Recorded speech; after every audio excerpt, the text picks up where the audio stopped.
I-65 on RTV6. And we begin tonight with that monumental traffic mess on I-65 this morning. Traffic backed up for miles. You can take a look right there. State police telling drivers to stay away. Now, INDOT is apologizing for the error, calling it unacceptable. The agency is also laying blame on contractors who were supposed to be done before the morning rush hour kicked in. So how did it all go so wrong? RTV6 reporter Jack Reinhardt joins us live tonight. Jack.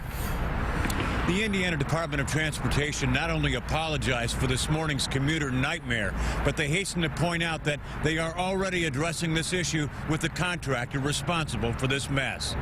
Headlight to tail light, a solid mass of steel moving at a snail's pace at I-65 at I-465, the second busiest interchange in the metropolitan area. At times, the northbound lanes of traffic were backed up for 7 miles south into Johnson County, and with the east-west ramp shut down at 465, commuters had no escape.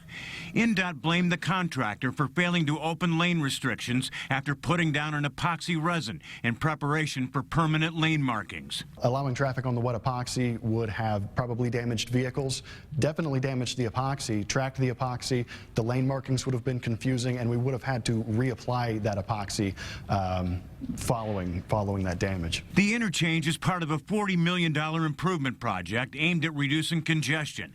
I-465, which also had lane restrictions this morning, handles more than 150,000 vehicles a day, making it one of the busiest corridors in the state. I-65 handles an average of 110,000 vehicles per day. INDOT says it makes it clear to contractors what restrictions and closures are acceptable, and extending the deadline for failure to reopen all lanes of traffic in time for this morning's rush hour commute is spelled out in the contract, along with the penalties for failing to meet the deadlines. Those financial damages are in place for situations like this to make sure that they don't happen. Unfortunately, sometimes they do happen, and that's why we do have that written in the contract so that we can assess those damages.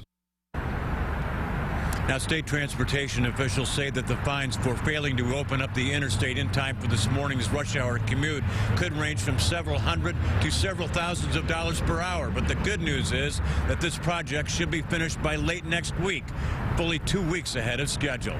Reporting live, Jack Reinhardt, RTV6.